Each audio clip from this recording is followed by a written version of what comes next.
I'd like to call the order of the Milan Area Schools Board of Education regular meeting for Wednesday, October 29th, 2025. Would everyone please rise as you're able for the Pledge of Allegiance? I pledge allegiance to the flag of the United States of America and to the republic for which it stands, one nation, under God, indivisible, with liberty and justice for all. All right, thank you to everyone attending this evening, as well as those who will be watching the recording. All board members are present except for Ms. Heike. She is excused. We do have both of our student reps here, Ms. Heike and our new student rep, Ms. Lozen. So welcome. We are excited to have you both. We will start with communications and community engagement with our public comments. A reminder that this meeting is a meeting of the Board of Education in public for the purpose of conducting the school district's business and is not to be considered a public meeting. There are 2 times for public participation during the meeting as indicated in the agenda. When addressing the board, you will be asked to state your name. The board determines the amount of time granted to individuals or groups to speak. Each person shall be allowed to speak for up to 3 minutes. Board members may question speakers but are not obligated to answer questions or make statements or commitments in response to issues raised by the public. In general, such items will be referred to the superintendent for advisement, investigation, study, and/or recommendation, or designated as future agenda items for board consideration. Are there any students who'd like to address the board? Are there any public members who'd like to address the board? All right, hearing none, we will move on to routine matters of approval. I need a motion to approve the minutes of the regular meeting of October 8th, 2025. Motion by Pryor. Support by Burdette. It's been moved and supported to approve the minutes of the regular meeting of October 8th, 2025. Any questions or corrections? Hearing none, it's been moved and supported to approve the minutes of the regular meeting of October 8th, 2025. Ms. Murray. Thank you. Burdette. Yes.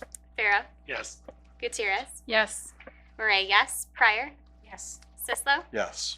And motion carries 6-0.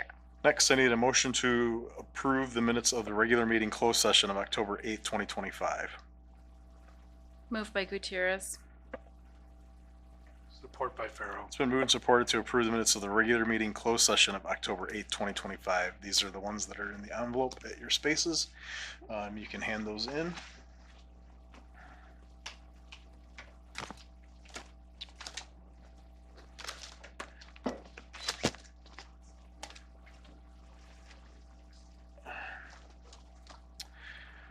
All right, it's been moved and supported to approve the minutes of the regular meeting closed session of October 8th, 2025. Ms. Murray. Farrow. Yes. Gutierrez. Yes. Murray, yes. Pryor. Yes. Sislo. Yes. Burdette. Yes. Motion carries 6-0. All right. We'll move on to our strategic plan business in the area of learning, environment, and culture. We do have a guest this evening. We have Miss Elise Hill, who is going to give us a program update regarding McKinney, Vento, and foster care services within the district. Ms. Hill.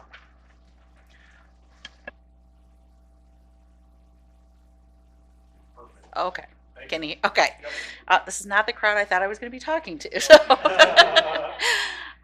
So my name is Elise Hill, and I am the district social worker for Milan, and I do McKinney Vento and foster care liaison work, along with a couple other duties that I think I may talk about at other meetings. But I just wanted to talk tonight a little bit about what McKinney Vento is and what my role is with the district.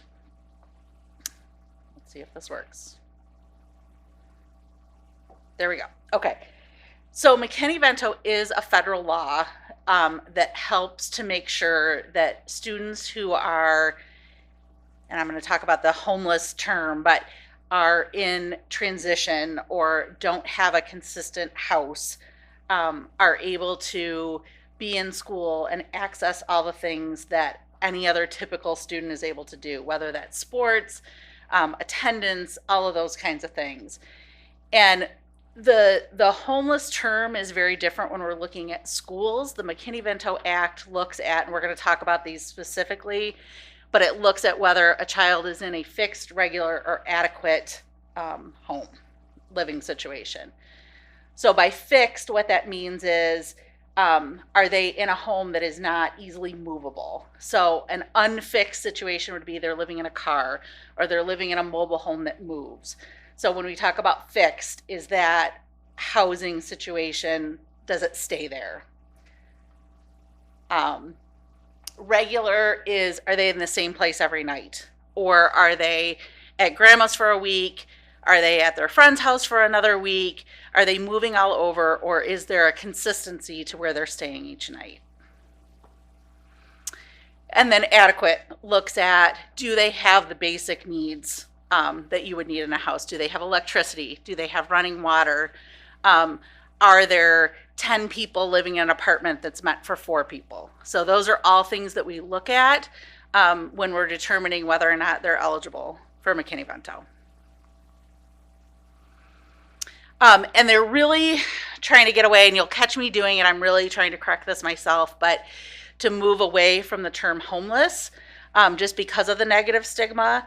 So we really want to try to promote either in transition or highly mobile or McKinney-Vento eligible. I have to catch myself, and I'm trying to help other people with that. We part of the Be Nice program that we're doing that I'll talk about it another time. We're recognizing Homeless Awareness Month this month, but we've changed it to food and housing insecurity just to kind of put a more positive twist on that. Just over the years, looking at each building, I just kind of broke down how many total McKinney-Vento eligible students we had in each building and throughout the years, which has remained pretty consistent. We've had some discussions. I've given this presentation to all of the buildings as part of PD.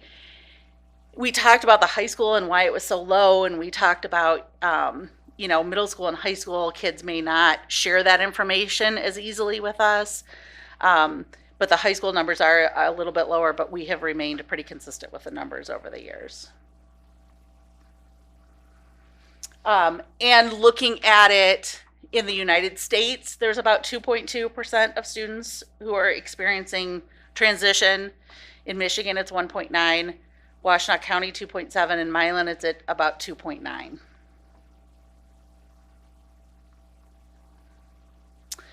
And when we think of, when I first got this job and people would say, are there that many homeless people in Milan? I think because of the definition of it, people think of this as homeless, that it's people out on the streets without anywhere to go at night. But there's so much more to it, like I talked about those different factors. And some of the ones that are super easy to identify are, we think about if they're living in a car, if they're living in a hotel, if they're living in a campground somewhere, if they're in a shelter. Those are the really easy ones to identify. The more difficult ones are the people that are doubled up, that are living with friends or living with grandma and grandpa or living with aunts and uncles because they lost their job. They can't pay for their mortgage. Or a lot of high school students who have had conflict with their family and are sleeping on someone's couch. So those are the more difficult ones that I have to dig a little bit to find out what the situation is. A lot of people ask, why do we need to identify? And number one, it's the law. We have to do it. It also affects the funding that is returned to the schools. And just a few facts I put on the bottom, and this is kind of self-explanatory, but these kids are at a much higher risk of developmental delays, academic issues, health issues, depression, anxiety, just because of the inconsistencies in their lives. So it's important to identify them so that we can get them the appropriate resources. So what is the school's responsibility? So one of the things we have to do is we do have to enroll students immediately, even if they don't have the paperwork. And that's then part of my job, is to try to get that paperwork as quickly as possible. But if a family comes in and lets us know that they're in transition, even without that paperwork, we have to get them in a classroom as quickly as possible. We have to waive fees. So whether it's the lunches, obviously everyone gets free lunch, but if there's field trip fees, a lot of graduation things, we will help take care of that. some transportation things, any paperwork, those kinds of things, we have to help out to get those with these things. And I'll explain later, but we do have a closet at the end of a hallway, I think it is in the high school, that we have a lot of school supplies.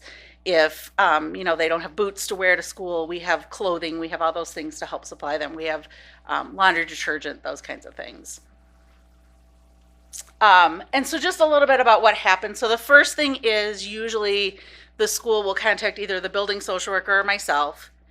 There is a referral. This is all being changed in the next week or so at the ISD, but there's a referral that the family fills out. It goes to the ISD. The ISD supplies them with things that they might need. So personal hygiene, school supplies. Then it comes to me. I fulfill anything that has not already been taken care of. One of the things that I do is I do snack bags for 5th grade and under each month for the kids, just because I know teachers are paying for a lot of this out of their pocket. So we try to put snack bags together each month. I do a monthly newsletter to parents that just has resources in the community or links to sign up if they're looking for holiday support, those kinds of things. I fill out the free lunch form automatically for them. And then as things come up throughout the year, whether it's sports related, field trips, those kinds of things, we help pay for that. And this is just a picture of the closet that's down there at the end. We have the snacks in there, coats, boots, hygiene supplies, all of those kinds of things. Lots of school supplies. And I should say those are supplied. The items in there came from a grant, but then also came from donations from the community. I'll have churches call me and say, what can we do? And so when we're running low on something, they help fill that up. And as I talked about, Be Nice is talking about food and housing insecurity this month. So just trying to give back to some of these families. Milan is huge with helping out all of these families. So we are...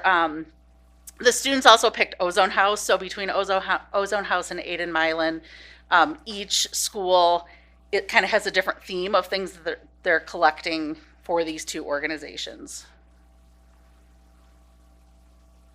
And then the other piece of my job is the foster care liaison. So if a student is in foster care, what I'm doing is, again, helping them just get into school, helping with getting paperwork, connecting with the case manager of the program, those kinds of things. And I spelled advocacy wrong, I see that now. And just helping do professional development with staff, just about some of the things that foster care students might need and McKinney-Vento students might need. And just, I always remind staff that we may be the most consistent thing in these kids' lives, and it's just so important for us to be there and ask the questions and report this to me so that I can get in there and supply families with what they need. Does anybody have any questions? Yeah, a couple things. Yeah. So obviously there's the closet here at the high school, but then the other schools have like Claire's closet, right? Do the other schools have something? They do. The other schools have closets that are kind of available for anybody in the school. Ours is more grant funded with McKinney-Vento. I probably shouldn't say this out loud here, but are there times if a student needs something, we're going to give them socks. But this closet here is mainly for McKinney-Vento. And then obviously with the expiration of SNAP benefits and like, what have you been doing? That's families. I've gotten a lot of emails and phone calls. Families are very concerned. That's part of the reason that we're collecting for Milan, because they're doing the Thanksgiving baskets for people. So we've connected with them and trying to make sure families know where they can go in the area. Awesome. My microphone wasn't on, so Oh, that's thank you so much for what you do for our schools and for our kids. Are there other questions or comments for Ms. Hill? How do we donate?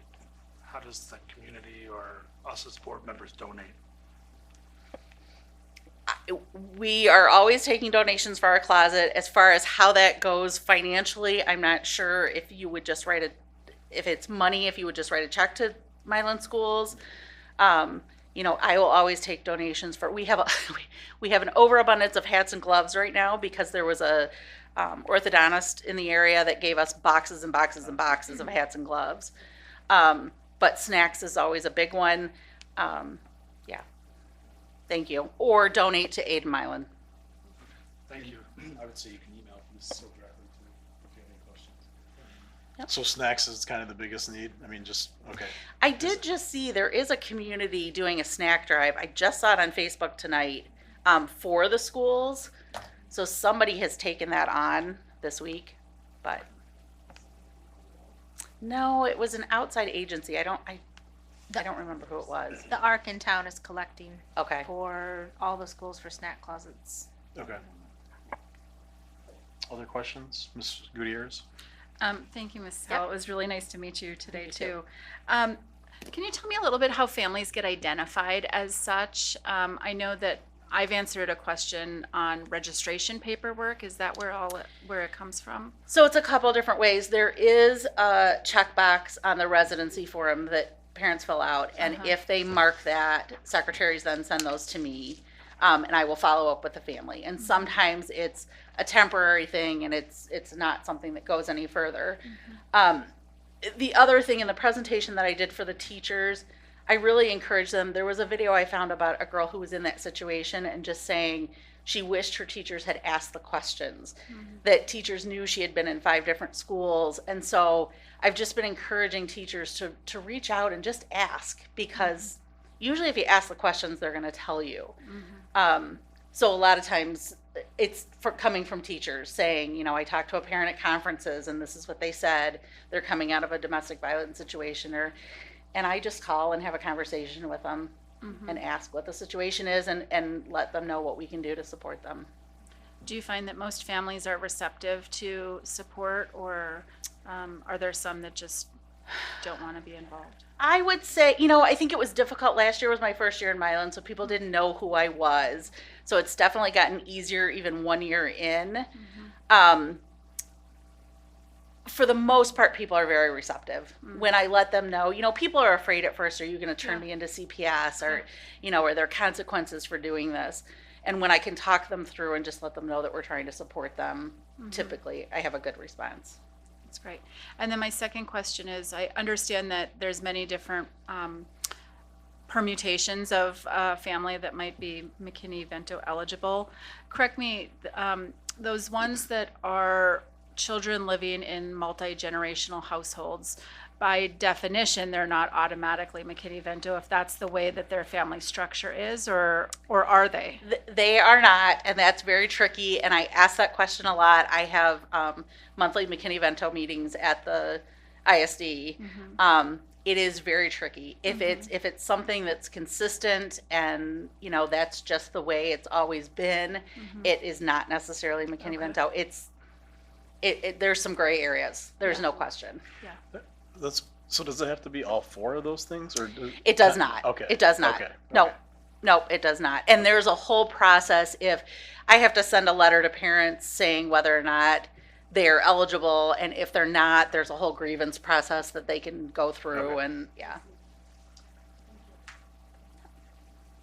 Others? Our students, you guys, if you have questions, you guys feel free to ask as well. Anything else? Well, again, thank you for Okay, being here. thank you after a very long, much. long Thank day. you. All you do, it's very important, especially with that number of students. So, and you are excused since you've been here all day. So. Thank you. right. I have dinner waiting for me. So. Thank you very much. Yeah, thank you. Yeah. All right, next up on our agenda is in the area of finance and operations is I need a motion to accept the 2025 annual audit as presented in attachment A. Moved by Pharaoh. Support by Burdette. So moving supported to accept the 2025 annual audit as presented in attachment A. As you remember at our last meeting, Mr. Dan Merritt was at our meeting and gave us a presentation of the annual audit. It was a clean audit, as he described, and we thank you to Krista Hendricks and her team and all her efforts going through that audit. Again, we have this is kind of our second reading of that, so that we approve it in order to send the results to the state. So, any other questions or comments regarding the audit? Mr. Farrow? Just a few comments. Just for the board's knowledge and obviously the community. We initially anticipated a fund balance spend of $2.4 million. The actual spend was $1.6 million. That resulted in the district faring better by about $800,000. Some other audit notes, we currently have a fund balance of 10.45%. That is in line with our 10 to 15% fund balance goal. The district's budget to actual assumptions were generally favorable. We do need to be mindful of one-time funds versus ongoing funds with respect to next year's budget. Hopefully the state will get us a budget sooner than they did this year. Another note that you'll see in the audit is that property tax revenue was up. Our property tax revenue was $11.1 million in 2025 compared to $10.6 million in 2024. Also, I think it's noteworthy to share that the district's total bonded long-term debt decreased by $4.3 million. This is because of our scheduled principal payments, so we are paying down debt. And other than that, I just want to again commend Krista Hendricks for her efforts on this financial audit. Your hard work does not go unnoticed, so thank you. Thank you. Are there others? Anything further that you'd like to add? All right. All right, it's been moved and supported to accept the 2025 annual audit as presented in attachment A. Ms. Murray? Okay, Gutierrez. Yes. Murray, yes. Pryor. Yes. Sislo. Yes. Burdette. Yes. Farrow. Yes. Motion carries 6-0. Next, I need a motion to approve the Power School litigation resolution as listed in attachment B. Moved by Pryor. Support by Murray. It's been moved and supported to approve the Power School litigation resolution as listed in attachment B. This is in regards to a data breach that happened in 2024 with Power School. So there's kind of a class action lawsuit against Dropbox, and Mr. McMahon can speak further to that. Yes, thank you. The lawsuit is against to Power School. Oh, what did I say? Dropbox. Why did I say? I'm sorry. You're That's- probably looking at I one did. thing. I'm looking at against Power School. Thank you for the correction. Thank you. So the invitation to join the lawsuit came through Trune Law Firm, and it was from France Law Group. That's who's representing the suit. And essentially, it's a low risk situation for us. Well, I'll go back to first about the data breach. It was in December 2024, you said. The breach contends to contain 62.4 million student records and 9.5 million teacher records. We have no indication that we've been part of that breach, but there's also schools that may not know yet. It might come out later. If we don't join this lawsuit, we may be funneled into a class action lawsuit if we're found to be in the breach. And the difference in those two would be if there's a reward or a settlement, it would be less in a class action lawsuit than in this case. There's a contract that I attached. It's low risk, like I said. The only fee we would incur is if there's a reward or a settlement. It's a percentage. And at most, they estimated it might take 10 hours of our time to answer some questions if it proceeds. So it's just an opportunity for us as a board to decide, or for you as a board to decide if you want to put us into this this lawsuit to potentially avoid the class action lawsuit part, or not. So it's low risk to us. There's a potential settlement reward, and I should add too. There's two things. We may be included in it even if our data wasn't breached, because part of our contract to Power School is to protect our data. We specifically pay a fee to keep our data protected, and they're showing that they had an issue with that at least once. So we could be part of a settlement even if our data wasn't breached. So like I said, low risk, a chance to receive some settlement and to put towards our Power School contract.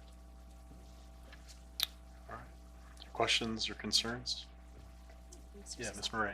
I just wanted to clarify, I was reading the resolution and part of the resolution says that our law firm referred us to become part of this. Yes. Yep. Hans Law, it's France Law Group. They're out of California. They reached out to all the school law firms, probably around the country, I assume, if not beyond internationally, to reach out to their clients to invite them to participate. Awesome. Thank you. I just wanted to clarify that this was something that our school representation was Yes. Yep. Through True. Yep. referring us to do. Okay. Thank you. Any others?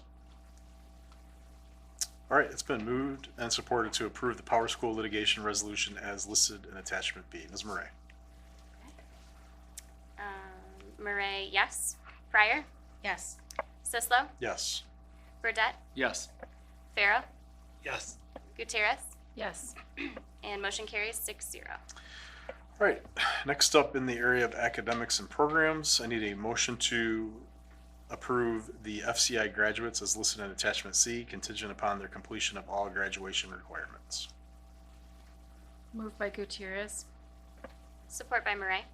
So moved and supported to approve the FCI graduates as listed in attachment C, contingent upon their completion of all graduation requirements. Again, this was a list that was sent over by our liaison, Carrie Mink, at the FCI. The ceremony, as far as I know, is still scheduled for Wednesday, November 5th at noon. Yes. I'm not sure if we can still get our forms It in. may be too late. Might be I can too check. late If now. you're interested and you haven't done a form, let me know. Okay, Check. so it might be too late.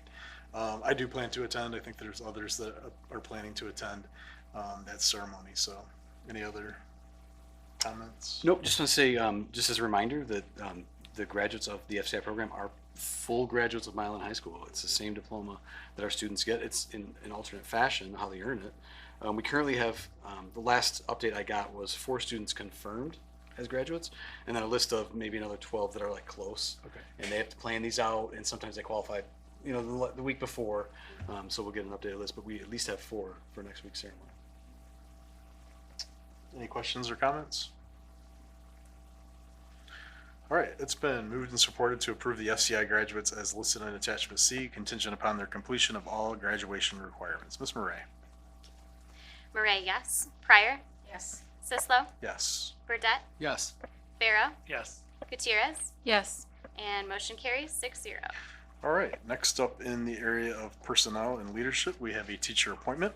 I need a motion to approve Philip Hayes as Milan Middle School PE teacher effective October 29th, 2025. Moved by Farrow. Support by Burdette. It's been moved and supported to approve Philip Hayes as the Milan Middle School PE teacher effective October 29th, 2025. Mr. Hayes is with us. He's been a longtime sub for the district. He's also the varsity and junior varsity coach for soccer. We appreciate his service to the district. I assume that he went through a hiring process for this position. Yeah, I can speak to that. I actually didn't. It was the previous superintendent. Oh, okay. So the position that Phil, in perfect timing, come on, and thanks for being here. This position was created last year, and it was developed out of moving 5th grade up to the middle school. We just had some more scheduling needs, and Jen was the principal at that time at the middle school. And so then it was posted, interviewed, and Philip was provided the job contingent upon him getting his teaching cert requirements because he's in an alternate certification program. And that just takes some time to get through, jump through their hoops. And so we learned recently that Phil completed the next steps. So he's got an interim teaching certificate, which is a full teaching certificate in the state of Michigan. There are some additional requirements like teaching hours that he'll just get with us as he's employed. But he's been doing the job for over a year now, and we're really excited to have him full staff. He fits in great. The kids love him. The staff loves him. And it's really cool to now be official. So that's our. So I didn't do the process. Gotcha. It was done I before. got- okay, there we This is one of go. the easiest ones I've had. There we go. Comments or questions? Just congrats. I know it's been a long process, and I'm glad that you're with the district. Any others? Ms. Gutierrez? Yeah, I second that. I'm Hugo's mom, Phil, and so I know how much he admired you this year and all of the soccer boys. And so we're glad to have you and glad you're staying here in Milan. Any others? All right, it's been moved and supported to approve Philip Hayes as the Milan Middle School PE teacher effective October 29th, 2025. Ms. Murray? Pryor, Yes. Sislo, Yes. Burdette, Yes. Farrow, Yes. Gutierrez, Yes. Murray, yes, and motion carries 6-0. Congratulations. Thank you for being here. Thank you for your service. Thank you for choosing Milan and staying with Milan. So it's glad to hear that the certifications come through and we can move forward. So, and appreciate you definitely being here. You're welcome to stay for the rest of the meeting. But thank you for being here. Or it's been a long night. Yeah. You can take the break. Yep. Yep. So Not your. feel free to excuse yourself when you feel comfortable. All right, that brings us back to communications and community engagement. Public comments. Are there any students who'd like to address the board? Are there any public members who'd like to address the board? All right, seeing none, that brings us to our student board members. So, Ms. Heike, I see her reaching for the microphone. Ms. Heike. Okay, so I have 3 things tonight. On Thursday is the dive prelims for Huron League. So that will take place, I think, starting somewhere around 5. And then Friday is swim prelims, and Saturday is finals. And if they win, it will be their 26th win. Unified Soccer has 2 more games, Thursday and next Tuesday. So I encourage people to go and watch it. It's a lot of fun. And I encourage people to check out Unified Basketball when that starts. And then the dance team has a tryout this Sunday, and it starts at 3. Awesome. You guys' performance at the football game was excellent. So the premier performance, that was great. Thank you. Ms. Lozen.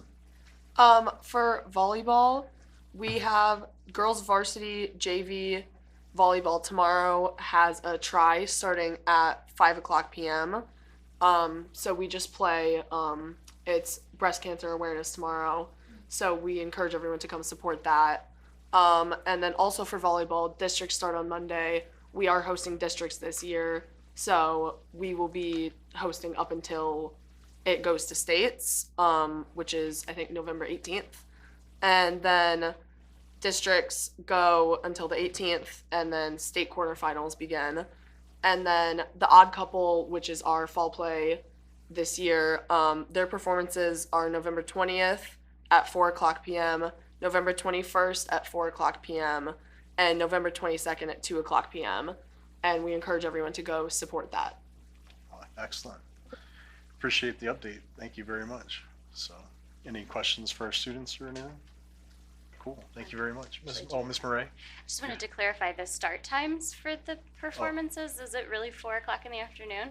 That's what Yeah? the website says. Okay.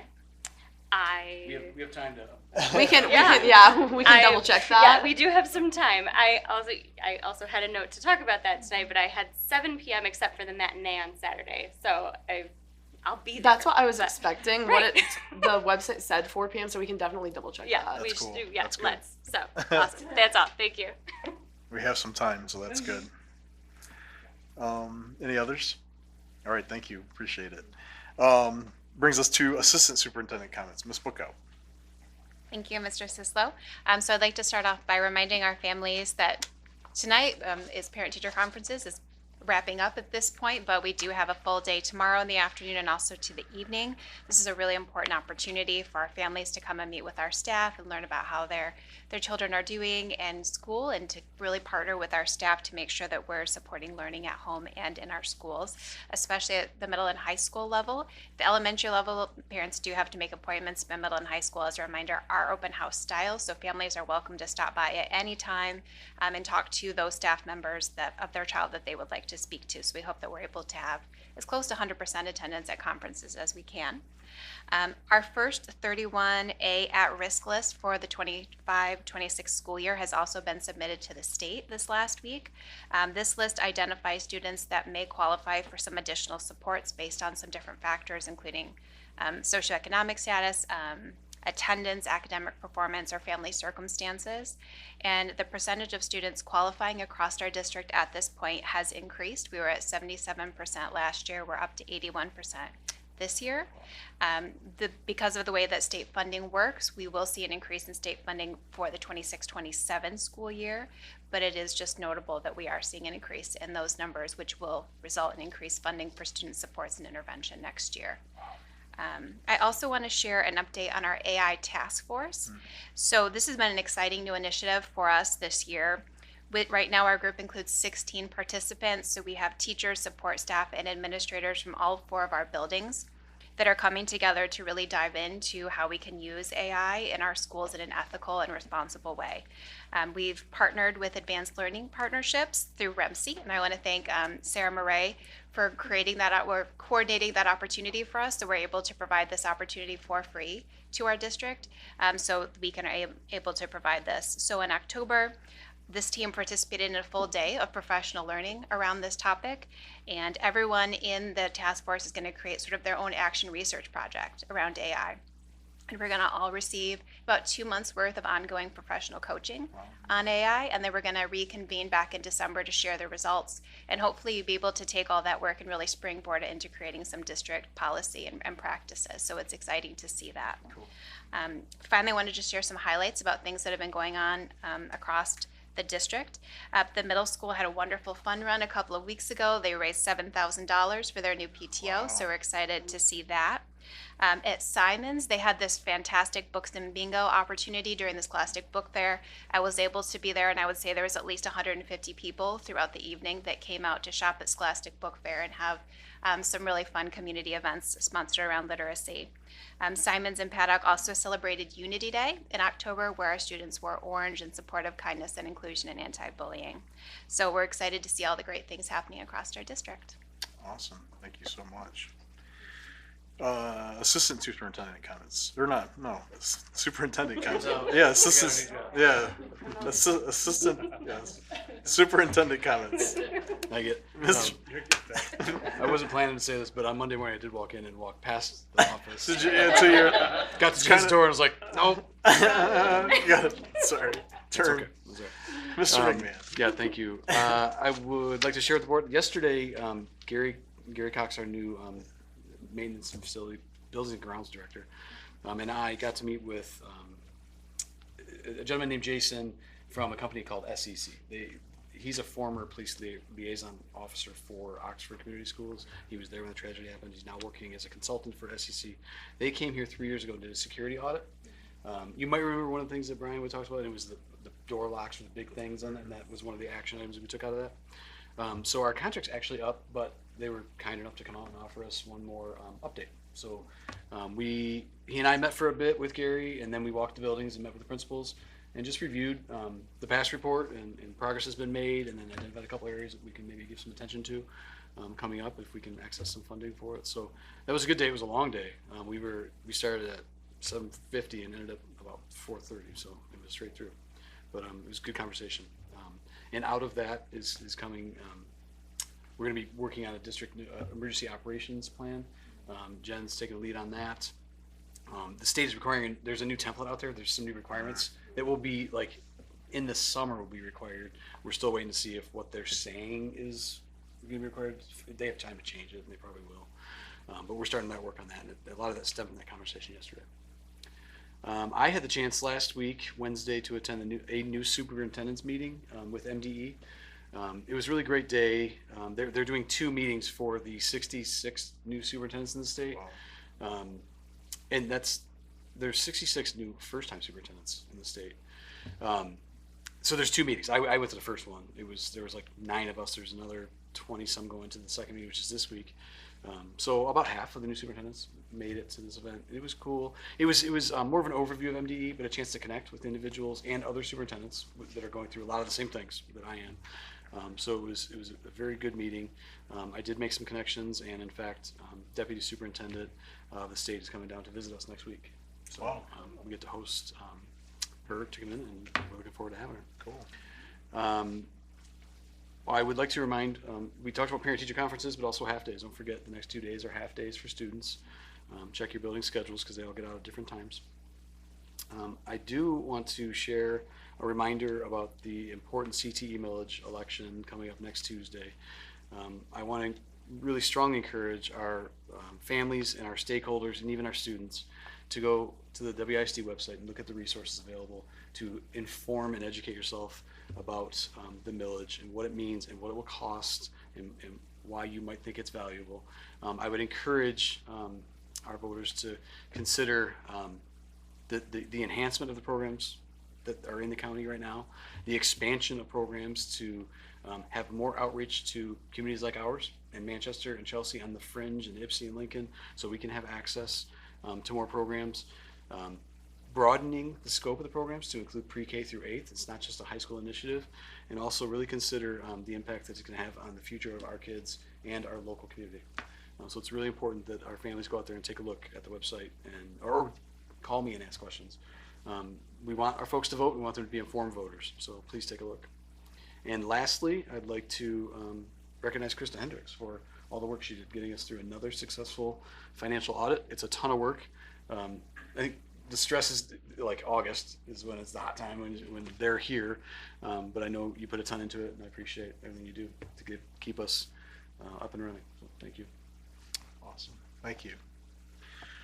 All right, that brings us to board member comments. I've also asked the board members to share a little bit about the conference that we just attended, the Michigan Association of School Board Conference. So I'm going to start off a little bit here. First off, I just want to thank the community and the school for supporting the board in our continuing education. This is a very well-run, put-together conference with a lot of learning and a lot of interaction with other student or other school boards across the state, from almost all counties in the state. It's great to be able to network and compare notes and such.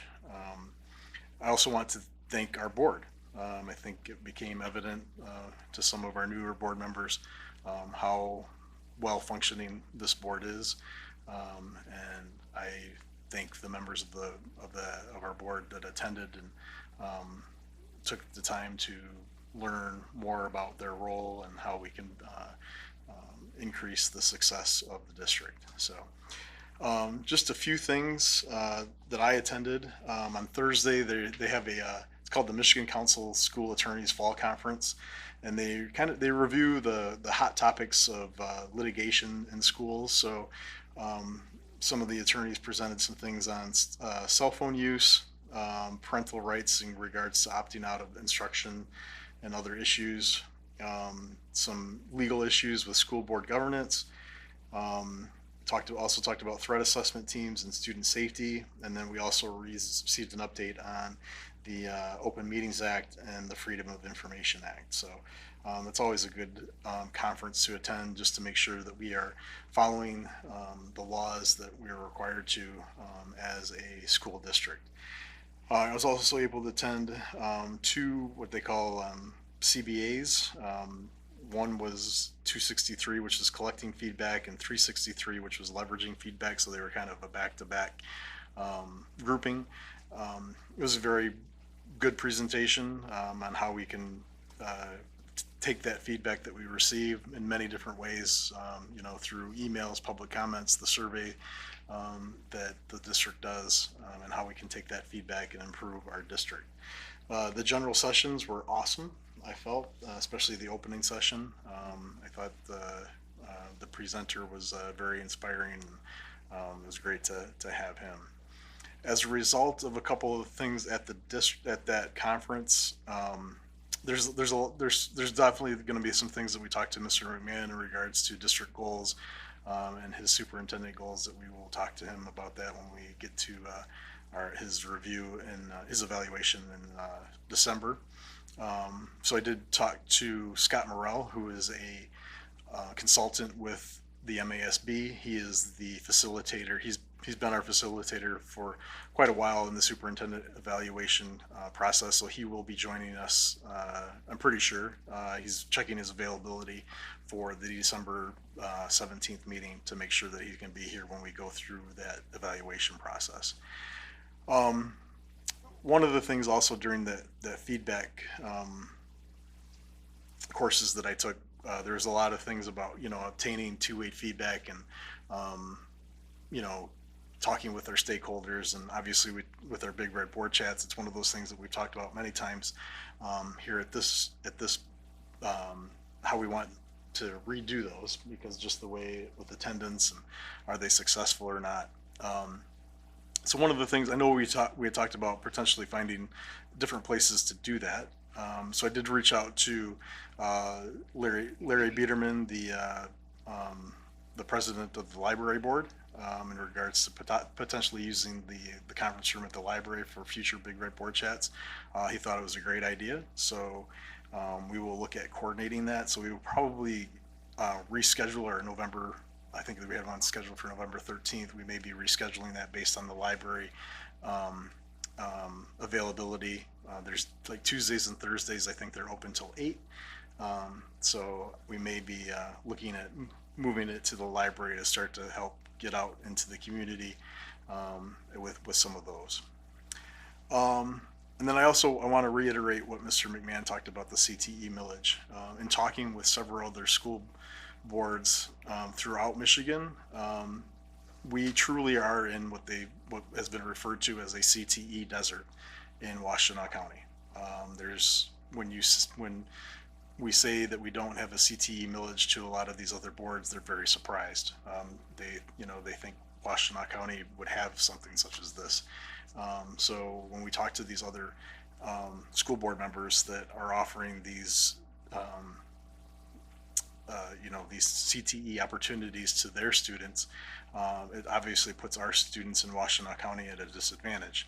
And it was, I would just say it, quite an embarrassment, that we're in a county that doesn't provide those opportunities for our students. And a lot of the people talked about it more of as an investment for their community, their students. Lots of opportunities in the trades and healthcare and cosmetology and food service to be able to provide those service opportunities. So I reiterate what Mr. McMahon talked about the CTM millage. I urge our citizens to go out to the WISD website to look at the resources.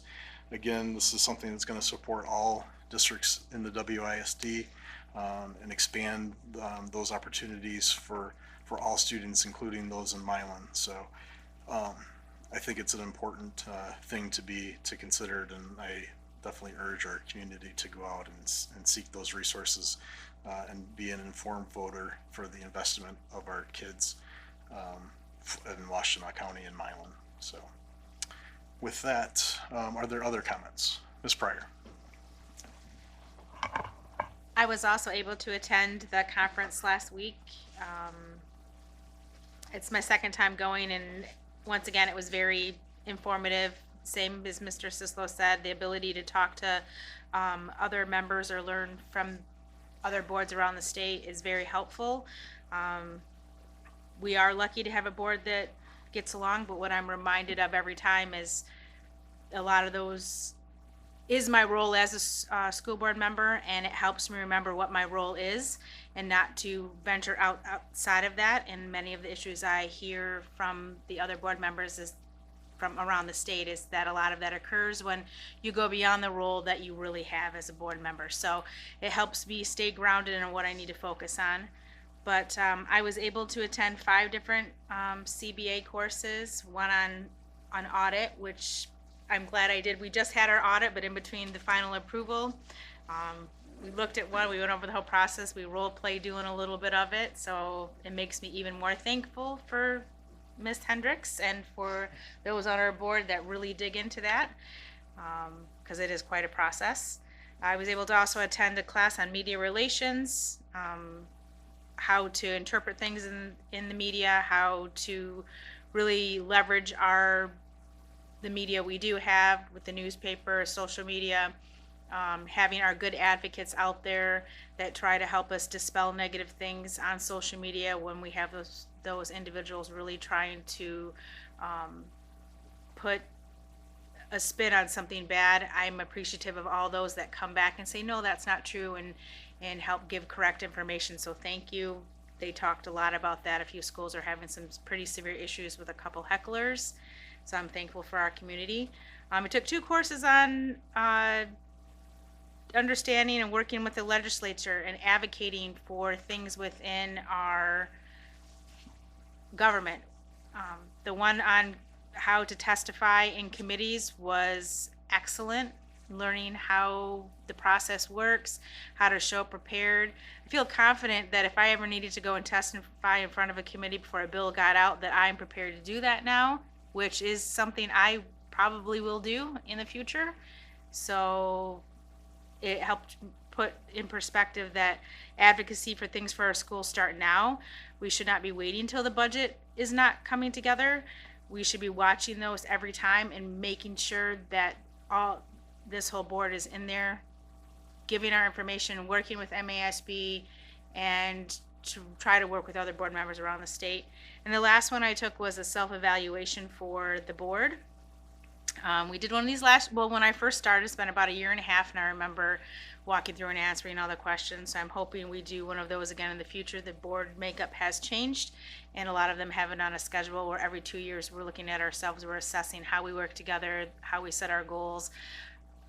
Because if we can work together and set our goals well, we can give good guidance to our one employee, which is the superintendent, to fulfill those goals for the district.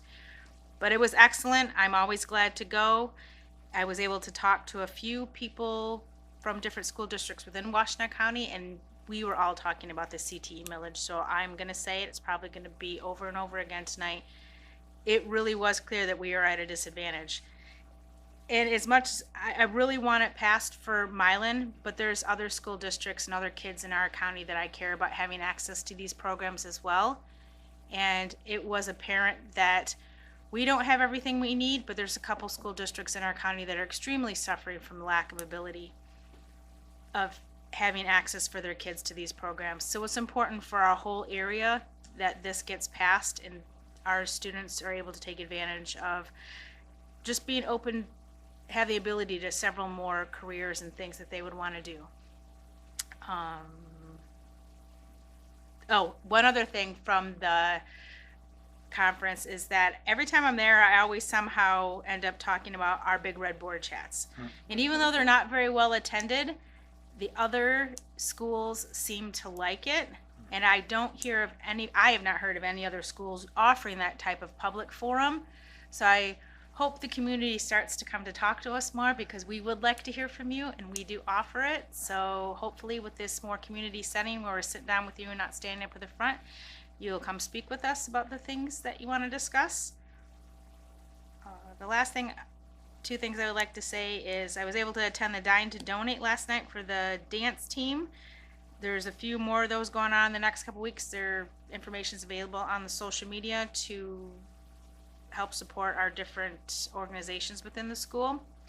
And with SNAP benefits ending, I know it's been a very large topic, but there's probably every organization in town, Aid in Milan, the churches, ARC, Ink and Dyes collecting food to put together food baskets. It really is a severe need. Having worked at DHS and having worked with families that are experiencing food inconsistency or a lack of access to food at all, when you open up a refrigerator, there's nothing in the cupboards, and you open the fridge and there was seriously a bowl of spaghetti in these people's refrigerator, and they had 5 kids to feed, and that's what they were eating for breakfast, lunch, and dinner. Food insecurity is real. Even when we do not have a SNAP shortage, I hope that all of our community members will help their neighbors during the tough time that is going to be coming. Thank you.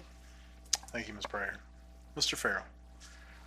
I too attended the MASB conference. It was the first time that I had attended in person, generally because my commitments to work prevent me from going, but this year the calendar worked, and I really got a lot out of it. I wanted to mention that the guest speaker, George Corus, did a session on embracing innovation. I thought it was truly outstanding, and what he had to share was important. It was meaningful. I was also able to attend a session on CTE. I want to echo everything that Ms. Pryor said. I hope the community does give serious consideration to the CTE millage, and please contact any of us for information why it's so important. I also got to attend a session on AI in classroom sessions. I attended a session on facility audits and master planning. I attended a session on legislative updates, and I was able to hear about the evolving landscape on employee benefits and healthcare. And then I also completed 3 CBAs, and I honestly don't know their numbers or the names of them. But it was a long weekend, but it was a good weekend. It was very productive, and I want to thank the community for affording us the opportunity to attend. Thank you. Thank you, Mr. Farrow. Mr. Burdette. So I just want to start out by saying I was able to attend the University of Michigan Flint Choir Invitational Monday night, in which our chamber choir participated in, including Miss Lozen. And of course, they sounded amazing, as they always do. It's always just such a pleasure to go and watch them. They do such a great job, and Miss Powell always does a great job. So good job, you guys. I was able to attend the MASB conference as well. I want to thank the school and the community for the opportunity to do that. It was my first one, so I learned so much information. Some of the highlights, I did attend a session on leadership from any seat, not just from necessarily the role of being an officer, but every seat on the school board, which was very applicable in my position. There was also a session on things that the board can do to kind of get ready for next year's elections and potential changes that might happen within the board. Also very relevant, coming very soon. There was an excellent session that was put on by Traverse City Public Schools about their implementation of a student advisory council, and they also had 5 students come and speak to us early on a Saturday morning, and it was standing room only, and we probably could have gone for a lot longer than what actually it went. It was a very, very good conversation. And then also, I did attend an educational session on kind of the fraud triangle and looking at potential red flags in our financial statements, things of that nature. But Krista does a great job, so I'm sure we don't ever have to worry about any of that. And then I was also able to attend 3 of the CBA courses, 2 of them being on just data, the types of ideas of data that would be helpful for a school board member, how to retrieve it, those sorts of things, as well as just a very basic course on the legislature and how it relates to school districts and thus the school board as well. And when it's all said and done, I'm just very, very thankful to be on this board. You're all just amazing people, and just hearing the conversations and all the chatter, it's nice to be on this board with a group of people who actually don't mind hanging out together. So that's kind of nice. And it also really reiterated why we're all here, and that's to do right by the students. And I'm going to continue to do that, and very excited to do so. Thank you. Thank you, Mr. Burdette. Ms. Gutierrez. Thank you, Mr. Sislo. I too attended MASB. I'd like to thank our community and the district for the support in sending us to that extremely useful, important conference. Important not only in the formal learning opportunities that we had, but in the conversations we had with other members of school boards across the state, as well as superintendents. There were some superintendents and other administrators there, and really invaluable to hear what other people are doing. I think our board took a divide and conquer approach while we were there, and so I look forward, and by that I mean that we all attended different CBA sessions, different clinic sessions, so that we could maximize the coverage of the information that we were able to gather. And so I look forward to having conversations about what everyone learned and is bringing back to the table. So from my end, I attended 5 CBAs. I did a lot of training. I did a labor relations course. I did a legislative process course, a course on district safety and security, which was taught by 2 former FBI officers. It was a little intimidating, but fascinating. board and superintendent relations, and then a strategic planning course. And so all of those were so informative and really offered a lot of information, both basic foundational information, but also got my brain going about ideas. In addition to those, then there were clinic sessions, which are kind of shorter sessions. The CBAs are 3 hours each, whereas the clinic sessions are about an hour and a half each.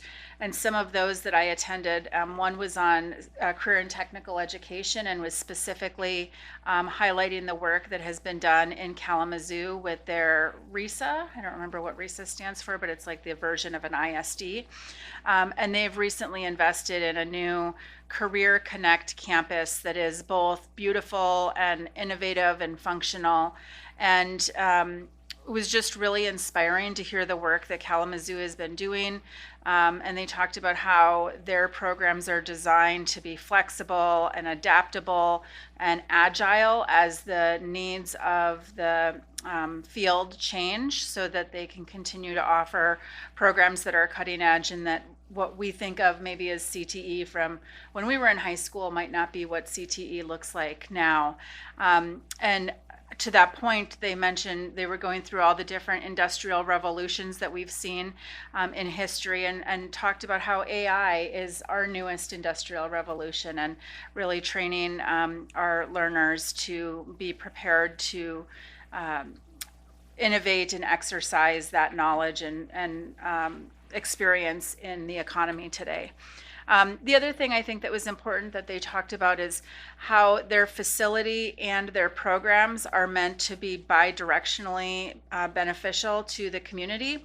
And so their facility itself, they call it a never go dark facility, meaning that the building is open and utilized by the community, that the students who are training offer other opportunities to serve the community, as well as then getting training by the community and business owners and so forth. And it was just such a nice model, and it got me really excited for CTE in general, and knowing that we have this millage coming up, I think is a real opportunity for us to think critically about the types of programs and learning opportunities that are needed for students here in our county, particularly, as Mr. Sisla said, that we're in a CTE desert. The other thing that got me really excited there is the session, the CBA that I went to about the strategic plan. I'd asked Mr. Sislo when was the last time we had done a strategic plan, and it sounds like it rolled out just before COVID and the world shut down, which is over 5 years ago now. And so the recommendations are that strategic plans should be revisited every 5 to 6 years. And I was excited about it, not only from the aspect of dreaming big about where our district is going, but really about the importance of two-way communication in that process, as Mr. Sislo mentioned. And so this is something that I know we will be talking about and considering when is the right time for us to go through that work and that process. But it was definitely something that got me excited. We did some of the kind of mock work of thinking through what our district needs, what is no longer, I don't remember the terms, like what had been sunsetted, what was innovating, what we were doing a little bit of, and really seeing how our district is constantly growing and advancing, and that was exciting to see. Other things that, I also, in the safety one that I went to the point that Mr. McMahon said about the emergency operations plan, it did sound like there's a state level consistency that's coming into play with operations plans, so that, you know, if law enforcement has to be called and you say I'm in a code yellow, it means the same thing in every single district and so forth. And so I'm delighted to hear that our district is starting that process, and that SEC, who's one of the companies and consultants that was there and was very impressive, have been part of our process here in Milan. So it was a great experience. Thank you again to the community for having us attend, or allowing us to attend, and thanks to my fellow board members for giving up your time and talents to be there. Other things I wanted to just comment on, thank you to our staff for parent-teacher conferences. I had the delight of meeting some of my son's high school teachers for the very first time. You know, you're in a building for a few years and you get to develop relationships with those staff. And so it was wonderful to meet some of our teachers that I hadn't met before. And I'm just really very grateful for their perspective and their support of our students always. And then thank you to our families, not only for attending and being part of your child's education, but also I know that each building was looking to get support for meals for our teachers as they're here for long days. And I think those were very successful. And that means a lot to our staff in our building. I'd also like to thank Elise Hill, who was here earlier. I learned a lot. I didn't know about the federal law for students that are in vulnerable situations or highly mobile situations. And I'd like to encourage us all to think about how we, both as a board, as a district, and as a community, can continue to support those in our community that are most vulnerable. In particular, given that SNAP benefits may be ending, I think it's a really important time for us to look and think through what we can do. This has been on my mind the last couple of weeks. Earlier this week on Monday, Aiden Milan had their Empty Bowls fundraiser, which I attended, and was just a wonderful event, and they raised a lot of money, and they offered a new opportunity to continue sustained giving in our community called the Full Plates Club, where you can have a monthly consistent donation, I think starting at $5 per month, to provide a set number of meals. I think $5 translated to something like 40 meals or something. And so I'd encourage our community to look into that if you want a low stakes way to remain committed and supporting. And then I was at Food Gatherers last week. We were doing some community service work for my workplace, and just to see the operation that is there and how much need there is and how innovative our organizations in this community are to make sure we are making use of the resources that we have and getting food to communities that need it. And so we can't learn when we're hungry. We can't control our emotions when we're hungry. And so I think it's just so important for us to think about the needs that we have for our community members. And then I'd just like to, and on that note, related to Empty Bowls, sorry, I'd like to thank Mrs. Jennifer Barker and congratulate all of the new middle school National Junior Honor Society inductees. I don't have an 8th grader this year, so I forgot it was happening until I met them volunteering at the Empty Bowls. All of the students were there, and they were so professional and they were so delightful. I was just super, super impressed. One of them was standing at the table for the silent auctions and was like explaining to me about all these fancy like sauces and cheeses that were in this basket. He was so professional and so on point, and I was just really delighted about how wonderfully represented our district was by those students. And I know they do that every single year, so thank you to Mrs. Barker for that. And then finally, I think it's on everybody's mind that Halloween is this week. I guess it's good that we have a half day that day. And so whether you're dressing up or passing out candy or anything, just I encourage our students to have fun, be safe, and enjoy the holiday. Thank you. Thank you, Ms. Gutierrez. Ms. Murray. Thank you.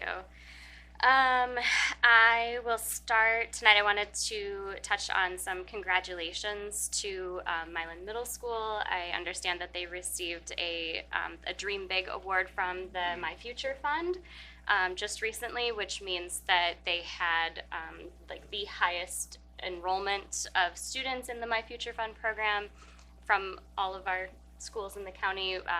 Milan has been recognized before. Simons was recognized last year, if I'm not mistaken, for similar reasons. So I just want to thank our teams here in this district for, getting that word out and engaging with families and making it possible for the My Future Fund folks to attend our conferences and other community events so that they can, continue to enroll families. So My Future Fund is still enrolling families, so if you're not sure what I'm talking about, please go to the WashingtonISD.org website, look for My Future Fund, and get connected. There's free money on the table for every student in Washtenaw County, and more if you meet certain criteria. So please continue to check that out, and thank you again to our district staff for supporting that work. Ms. Lawson already aptly mentioned The Odd Couple, but I did want to add that there are 2 casts, so go twice. Make sure you're seeing both groups. I happen to know most of them, and they're all fantastic, so you don't want to miss Cast A by only seeing Cast B or vice versa. And I would encourage the community to follow MHS Productions on Facebook for updates and hopefully a correct time. I will show up at 4 just in case it's at 4, and then I'll be back at 7 if it's at 7. So thank you to all those, and it's a ways out, but break a leg and best wishes for continued productive rehearsals for the casts. I will add quick congratulations also to the NJHS inductees. I saw that come across my feed on Facebook, and additional thanks to Ms. Barker for chairing that organization. And I just wanted to mention, I used to also be an NJHS staff chair and led that work in 2 different districts, this one and my previous one.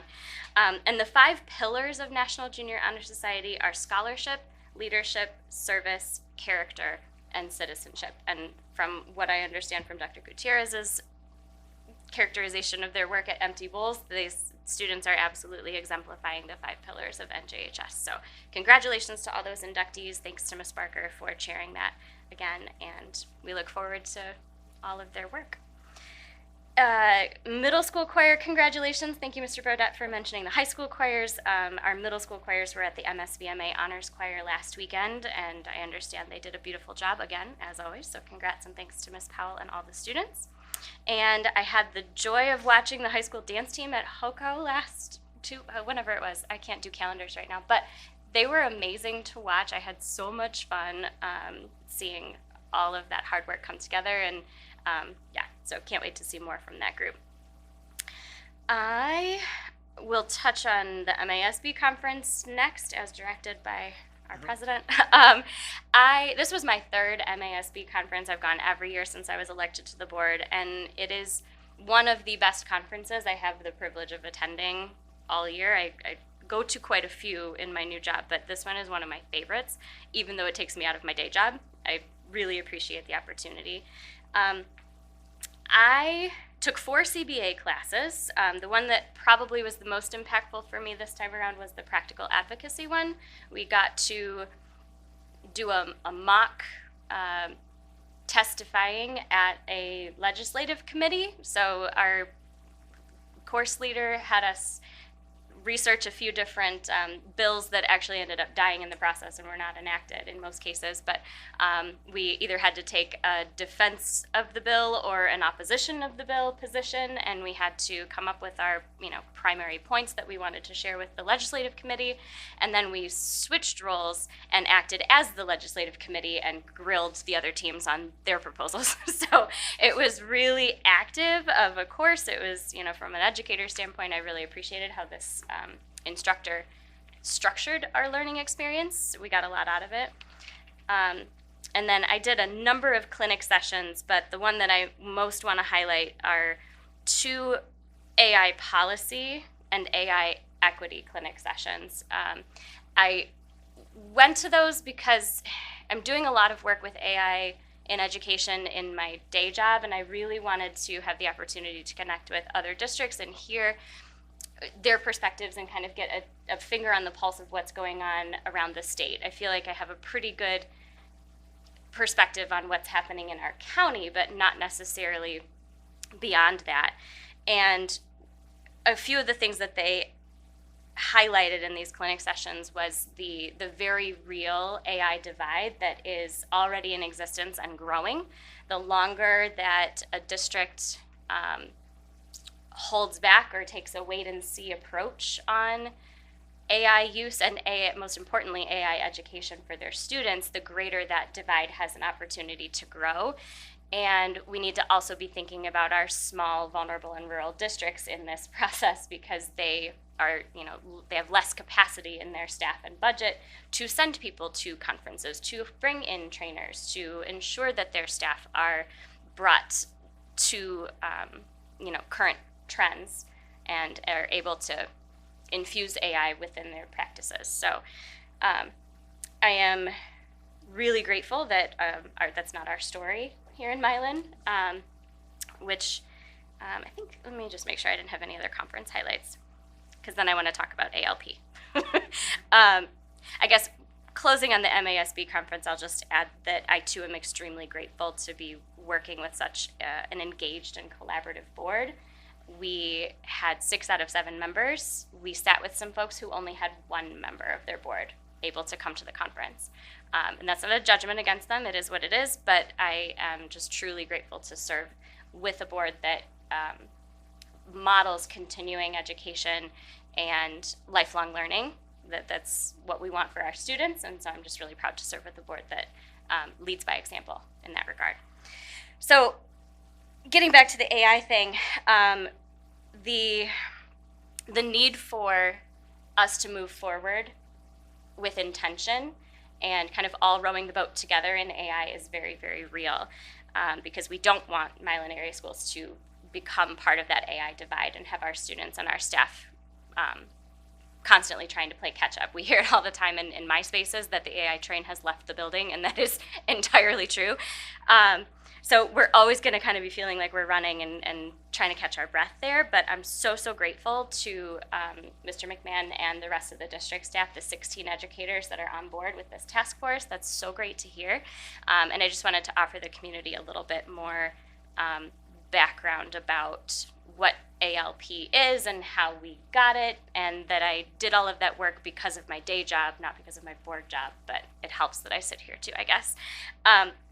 So REMC is a statewide education agency that does a lot of things, but REMC Save is a cooperative bidding and purchasing program that allows schools to competitively bid for products and technology services, and everything from paper contracts down to digital subscriptions and all sorts of stuff. But part of what REMC Save also does, in addition to helping districts be competitive and buy things at discounts at a statewide level, is they also get kickbacks from all of those companies, and that money from all that cooperative bidding gets reinvested into Michigan schools.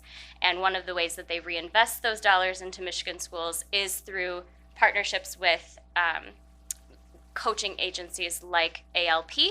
And we get a bunch of hours for coaching and training that we can then reinvest into our districts in our region.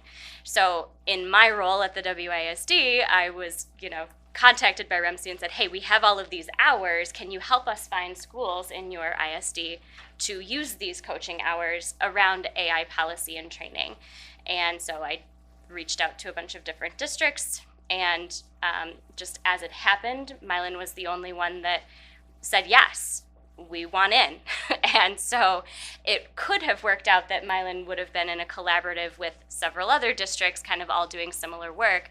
But since no one else took the bait and bid on it, we as a district get to use those hours in a really targeted way, which is very exciting. So I want to, again, thank our district leaders for answering my email and engaging in that work and utilizing these free services that are on the table for us, because it is going to give us that competitive edge, I think, and help our district not only just move forward with AI, but move forward in a really planned, mindful, intentional way, and engaging with leaders in that industry to help us in that work. So I'm so excited.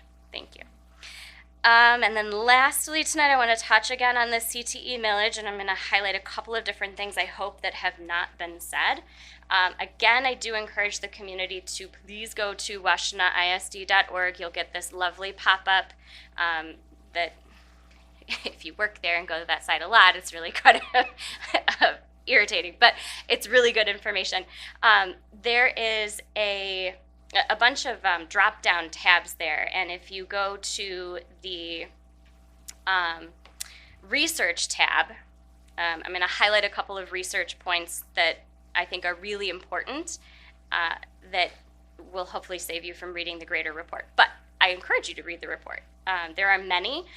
Research around CTE access in our county has been going on since about 2019 and 2020. They've been partnering with the University of Michigan to their youth policy lab to conduct this research. So they have a third-party entity who is looking at the data across our county, and they've been engaging in that work in many different ways over a period of years. So although to the community it might seem like the CTE millage kind of came out of nowhere, I do want to ensure that everyone understands this has been an ongoing process and an ongoing effort across our county to address these issues and to really deeply understand what our current levels of access are and what our greatest areas of need are as well. So in one of those reports, it is, hold on, I want to get the title of the report correct. One second. It is Inequities in CTE Access in Washtenaw County. And this one was one of the 2024 reports that the Youth Policy Lab at U of M conducted. And if you look on page 21 of that report, they have this beautiful graphic that I wish was on the website, but it's the Michigan map. So I'm going to get mine out. And in red highlighted are all of the areas in the state that currently do not have a CTE millage. And we're here, down here in the heel. And this is Washtenaw County, Wayne County, and who's right below us? Monroe County. We do not have one. But just to our west in Jackson County, they have a current millage of 2.1286 mils, which is more than double what is currently being requested from Washtenaw County voters. And then just to our south in Lenawee County, our next lower neighbors, they have a millage currently of 2.9067 mils, so nearly 3 times the millage that Washtenaw County is currently requesting from voters. So we are a desert. There's a desert up here and the tip of the mitten. And then there's a desert down on the lower southwest corner, which is like Berrien Risa, that area. And then kind of a swath right through the middle of the Upper Peninsula. But if you look across that map, I would say that we are right within average. I haven't done the precise math to figure out whether our millage request is average or not. But I'm looking at this map right now, and there are some that are 0.9. There are a couple that are there's 0.7, 1.8. So a 1 point millage is, I think personally, well within what's considered, typical, I guess, across the state. And it's really stark to look at that image and see where the red is and how much of the state does have continuing funding in place for CTE programs. And as President Sislo noted, it's odd to think that Washtenaw County does not have this kind of consistent funding. The other point that I wanted to note was that the CTE programs through the WISD have been working really, really hard to secure grant funding over the last 4 years or so. They got an initial grant of about $500,000 in 2021, some continuing money of another $500,000 or so in 22-23, and then a big chunk in 23-24, but that grant funding has expired or will be expiring very shortly. So once that expires, that leaves CTE funding to go largely back to the districts and whatever our general funds can support. So I do want to encourage everyone to visit the website, check out these reports. The graphics are great. You can skim, feed the report PDF to an AI bot of your choice and ask it to summarize it for you. And just really please get a deep understanding of what the implications are for you as a family, thinking about supporting that financially, but then also what the implications of having it versus not having it would be for our county, not just here in Milan. So I think that's everything for me tonight. Apologies for the length. Thank you. Thank you, Ms. Murray. Just a few other things for me. I do want to thank our student board members, Ms. Heike and Ms. Lozen, for being here and your updates. Sincerely appreciate it and excited to hear future updates. So thank you very much.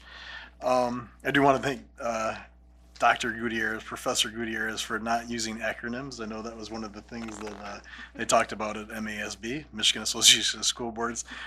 So it's important to note that, yeah, CTE, Career Technical Education, and then we're all talking about CBAs, but I don't even know what CBA. It doesn't even say on the website what it is. So they say it's classroom-based assessment, which maybe, I don't know. I was thinking that maybe it's like continuing board.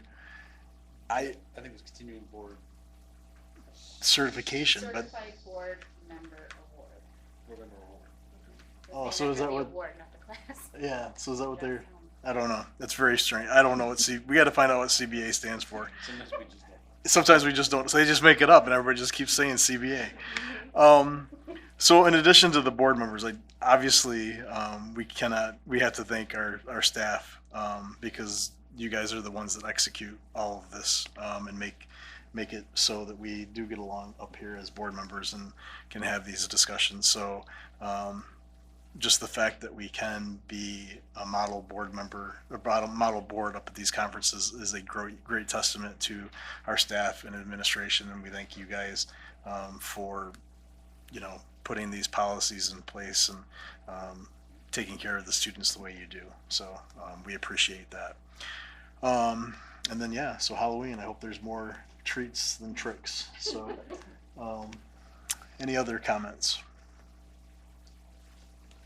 All right, thank you. That brings us to, I need a motion to enter into closed session pursuant to Section 81C of the Michigan Open Meetings Act for negotiation strategies. Moved by Gutierrez. Support by Pryor. So moved and supported to enter into closed session pursuant to 81C of the Michigan Open Meetings Act for negotiation strategies. Again, there will be no further business when we return to open session except for adjournment. Any other comments? All right, it's been moved and supported to enter into closed session pursuant to Section 81C of the Michigan Open Meetings Act for negotiation strategies. Ms. Murray? Thank you. Sislo, Yes. Burdette, Yes. Farrow, Yes. Gutierrez, Yes. Murray, yes, Pryor, Yes. and motion carries 6-0. All right, we are going to go into closed session at 8:26. Thank you.